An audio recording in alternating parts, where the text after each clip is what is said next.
Now on your diplomas there will only be one name on it, and this is yours. But I hope that doesn't confuse you, and that you think maybe that you made it that far by yourself. No, you didn't. It took a lot of help. None of us can make it alone. None of us. Not even the guy that is talking to you right now. That was the greatest bodybuilder of all times. Not even me, that has been the Terminator and went back on time to save the human race. Not even me, that fought and that killed predators with his bare hands. I always tell people that you can call me anything that you want. You can call me Arnold, you can call me Schwarzenegger, you can call me the Austrian Oak, you can call me Schwarzi, you can call me Arnie, but don't ever, ever call me a self-made man. But this is so important for you to understand. I didn't make it that far on my own. I mean, to accept that credit or that mantle would discount every single person that has helped me to get here today. That gave me advice, that made an effort, that gave me the time, that lifted me up when I fell. And it gives the wrong impression that we can do it alone. None of us can. The whole concept of the self-made man or woman is a myth. I know you're going to say, look, we have read so many stories about you, and we saw documentaries where they talk about that you are the model of the American dream, and that you are the perfect example of the self-made man. Well, let me tell you, I have seen and heard and read those stories myself. I enjoy reading them, but the fact of the matter is, it is not the whole story. I didn't just materialize out of nowhere like the Terminator through a fireball on the streets of Los Angeles, and then all of a sudden I was there. No, I would have never made it in my life without the help. I happen to be someone, for instance, that believes in God, that we were created by God. But let's assume for a second that you're not into that, then you must also believe in or at least believe in a biological aspect, that our parents created us. I know I wouldn't be here without my parents, creating me, nurturing me, feeding me, changing my diapers, loving me, hugging me, and all that. And then later on, when I went to school, there were the teachers, and then there were the mentors, the coaches, and then my mother was there in the afternoon helping me with my homework and with tutoring. And then in the evening, my father was there helping me in sports, coaching us in soccer, and in the winter, skiing, sledding, ice skating, ice curling, and all those kind of things. My father taught me about discipline and my love and appreciation for sports. And he gave me my first great advice by saying, whatever you do, Arnold, be useful. So you also read so many times that I decided from one day to the next to become a bodybuilding champion, and I started training 5 hours a day, and then I became the youngest Mr. Universe ever.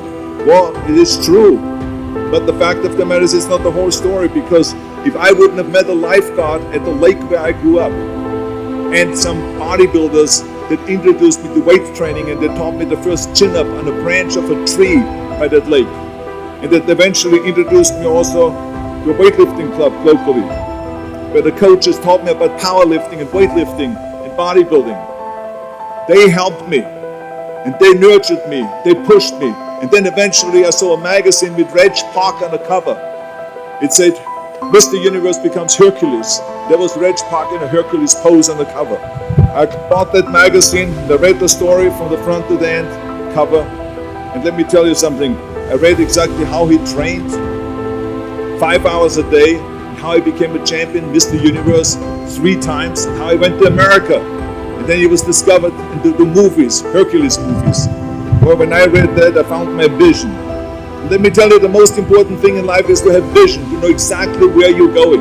I found my vision. And that magazine, Reg Park, gave me my blueprint for my life. And 5 years later, after training 5 hours a day, just like him, and doing his exercises, I became, through his help and his inspiration, the youngest Mr. Universe ever.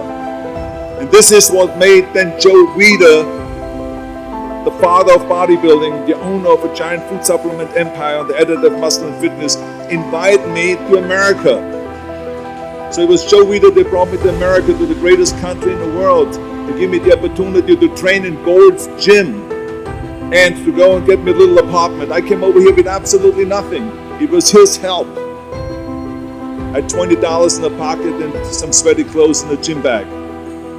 But let me tell you, I had this one little apartment, and on Thanksgiving, the bodybuilders from Gold's Gym came to my apartment and they brought me pillows, dishes, silverware, all of the things they didn't have.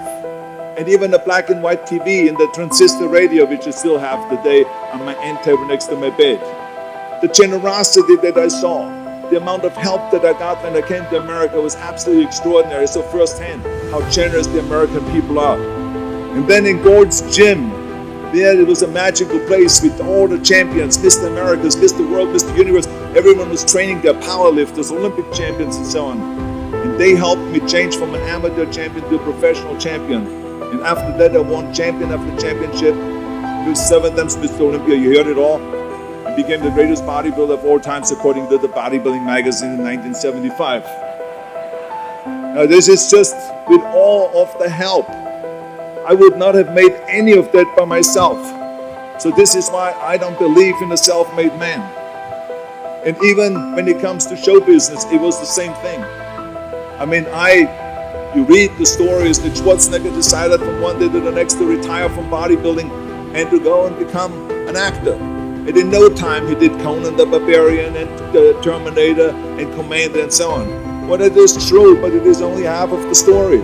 Because the reality of it is, with a lot of help, I wouldn't have made it. First of all, it would have been fun to make it that easy and to be that easy. But it was very, very difficult to get into the movies. Very difficult. And only because I had help, I could get in. Because in the beginning, every agent, every manager, every studio executive said, you will never become a leading man. Look at your body, you look like a monster. I was upset about that because I trained so hard and for so long, and all of a sudden they call me monsters. But the bottom line is, they say this is the 70s. 20 years ago they did Hercules movies. Today the little guys are in. Dustin Hoffman, Al Pacino, Woody Allen. Those are the sex symbols of the 70s. Don't you understand it? I said, oh my God, oy vey. I mean, but they even belittled me with my accent. They said, look, the way you talk, I have to be very honest, I don't want to offend you, but you give me the creeps with your accent, with that German accent. It's scary. He says, maybe we can get you a job in Hogan's Heroes in that TV show, to play a Nazi officer. And plus your name, Schwarzen, Schnitzel, or whatever it is, yeah, I can see that already up there on the billboard.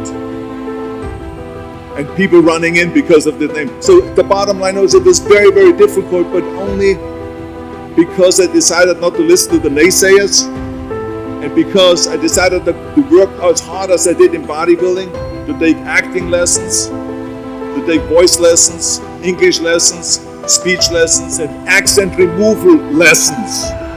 Now I know you're gonna say, get your money back, Arnold. But the bottom line is I ran around, the fine wine grows on the vine.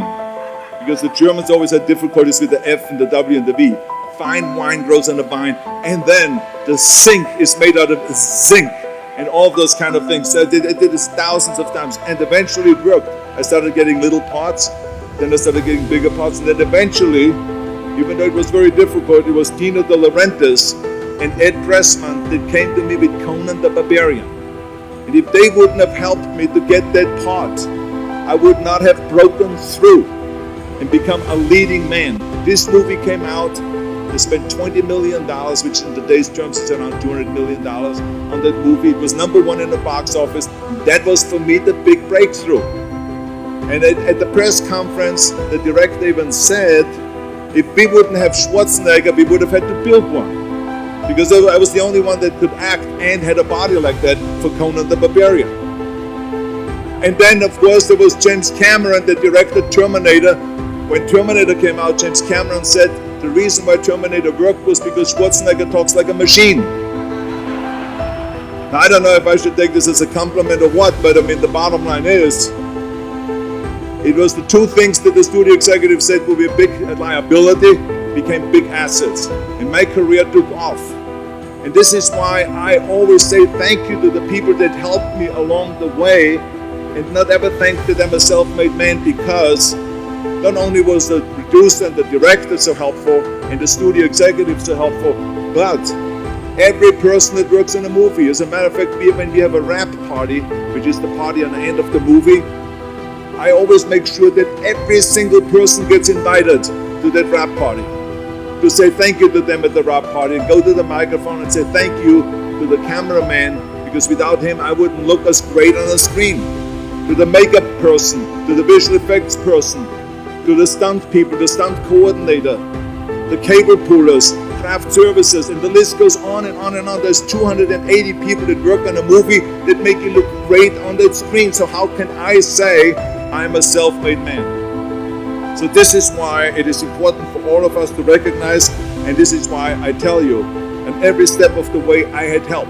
Even when I ran for governor, people say, yeah, one day you decided to run for governor and to take over the 6th largest economy in the world. No, this is not the way it was. Yes, I took over, and yes, I won the governorship, but if it wouldn't have been for Jay Leno, who hosted the Tonight Show, who I called a week before and I said, I want to announce my candidacy on your show, on the Tonight Show, because I want to sell myself as an outsider, because people in California are sick and tired of the typical politician. So he said to me, and he was a great friend, he says, yes, I'm going to help you with that. And I had announced, without anyone knowing, on August 6th, on the Tonight Show, my candidacy. And he even organized 100 journalists from politics to sit in the back when I announced my candidacy.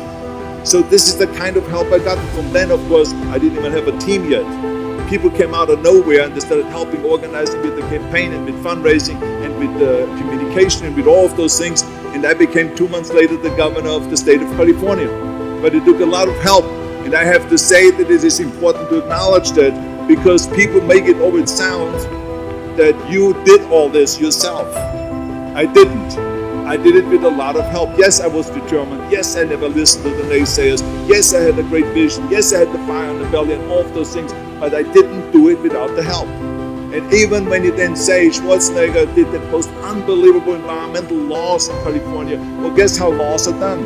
It took the legislators, 120 legislators, to negotiate for weeks and months at a time, and then to send down legislation, and then you sign that. So you need that help too.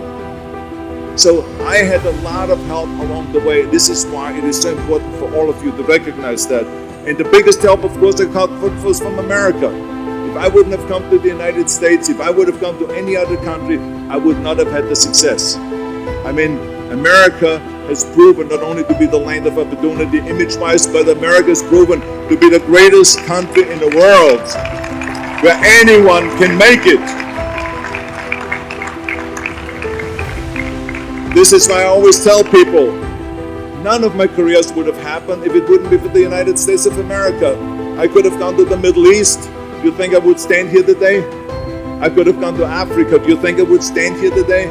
Or to Australia, or to Asia, or to any other country in Europe? It makes no difference. This place has given me the opportunity, step after step, all the way through all my 3 careers and the millions and millions of dollars I made, all because of America. So thank you, America, for the great thing that you're doing for immigrants that come over here. And the reason why I want you to understand that is because as soon as you understand that you are here because of a lot of help, then you also understand that now is time to help others. That's what this is all about. You got to help others. Don't just think about yourself. Help others. As my father-in-law, Sergeant Shriver, said at Yale University commencement speech, just like I'm speaking right now here, except I speak to a better university. But he said, Sergeant Shriver, so you know, he was the guy that created the Peace Corps, the Job Corps, legal aid to the poor, and all this extraordinary human being under the Johnson and Kennedy administration. And so he said to the students, he said, tear down this mirror tear down this mirror that makes you always look at yourself. And you will be able to look beyond this mirror and see the millions of people that need your help. And let me tell you something, when I heard that, it all made sense to me. That we have to go out and help. And this is why I got involved in Special Olympics, to be the international coach of Special Olympics, and then eventually became the chairman of the President's Council on Physical Fitness and Sports. I was appointed by President Bush, my favorite Houstonian, and I should then not say the only one, but Barbara. I should add Barbara because I see them later on. I don't want to leave out Barbara here because otherwise she gets really mad. Yeah. So anyway, both of them. And then I traveled through all 50 states to promote health and fitness, and then eventually started after-school programs. And now we are in 48 different cities, providing after-school programs for over 100,000 kids and all this. So I mean, it is, to me, was very important to give back. And also to go, every time I travel around the world, to go to military bases and to visit our brave men and women that save us, that protect us, to say thank you to them anywhere in the world that I travel.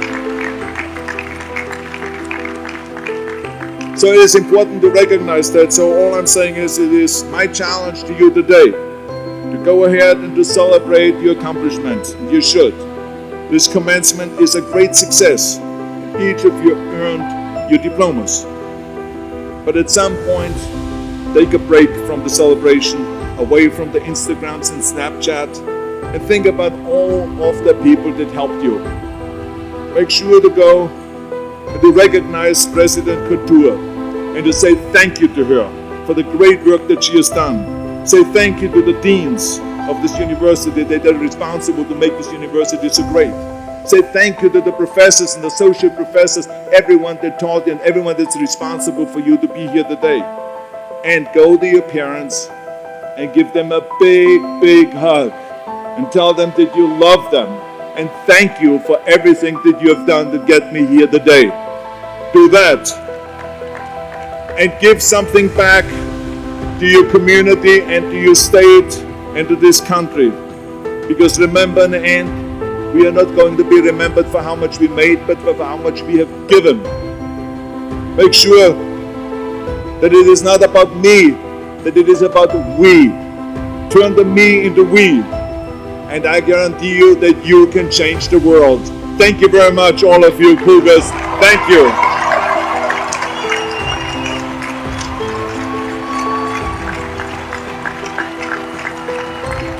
And now I'm going to do a Snapchat with my glasses. Let's hear it. Fantastic. Hasta la vista, baby. And I'll be back.